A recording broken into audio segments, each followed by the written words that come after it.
when I turned 40, I felt like I had a software update. And as we all know, software updates are not always great things. Sometimes with technology, for example, they introduce something and you find yourself going, I don't like this version. I much prefer the old version where it was simpler and I could just go about my day. And then there'll be other things where you might have that moment of, why has this never been invented before? Oh my goodness, it makes my life so much easier. How fantastic. Let's go. Let's do this thing. But when you have that software update, when you have a closing of a chapter and an opening of a new one, there is a period of time where everything is reshuffling and trying to connect and trying to find the through line of what the new version of you looks like.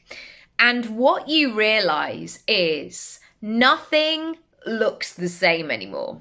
Nothing is, maybe some of it is familiar, but nothing feels grounded. That's what I mean.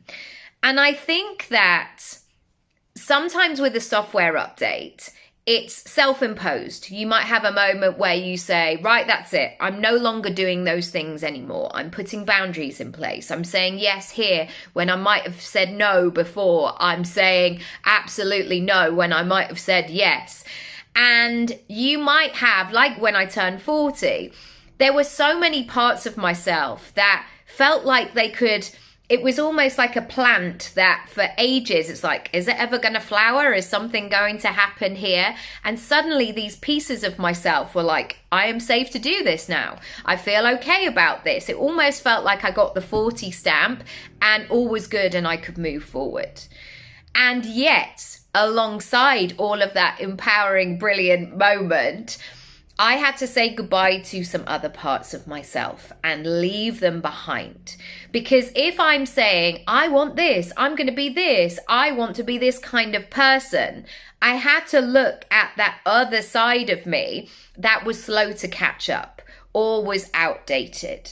And I think that in terms of growth, when I'm talking with clients, when I'm helping them to move into that next chapter, yes, I'm really interested in the goals and where they go next. But I'm also really interested in the decluttering, in the letting go, in the redefining, rebranding, putting a full stop on something. So you've got that space, that capacity, that energy to really go where you want to go to. I think about that transition from junior school into secondary school. When you're in year 6, I don't know if you remember it well, but when you're in year 6, you're like, we know this school, we run the school is us, we are that person, and you have that sort of, I guess, power, that confidence that you've been around for so long and you're at the top of the tree. And then when you go to secondary school, you are right back down. I remember being quite small for my age at 11 as well, and nobody had assigned a locker to me, or it wasn't clear where it was, or there was some kind of mix-up, and they were like, you'll get your locker next week. And I remember feeling so paranoid that I'd forget something or I wouldn't have the right equipment on the right day. And so for that first 7 days or whatever it would be, I literally carried everything to school like this. I had hockey kit, I had swim kit, I had all my folders, I had books. I was like a camel going to school every single day. Actually, if I'd had a camel, it would have been easier because I could have loaded up the camel in that way, or an aeroplane. And I remember also on that first week seeing a man, he was a man, coming towards me, and he had a beard, like a full-on beard. He looked like Kurt Cobain, and I just thought, oh wow, I am a long way from primary school now. I'm in a different zone, a different arena here. And it takes a while to bring that combination together.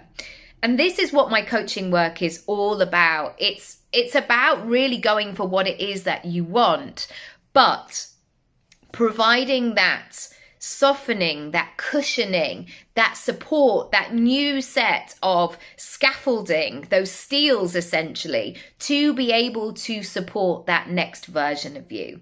I think that we can all sort of talk in floaty language of like, well, I've asked the universe, and the universe is like, yeah, great, but what are you building in order to support this? Almost like if you had a house extension, you could ask the universe for the money for your house extension, but the universe wants to see your plans. Have you got steels? How's this going to hold itself up? How are you going to insulate it? What are the practicalities here?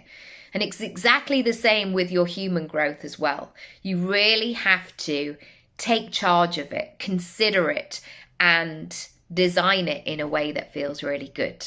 I've got a few new free workshops available for you in my free workshop section. It's that easy. A great one based on this topic is 10 ways you could be blocking or stopping yourself.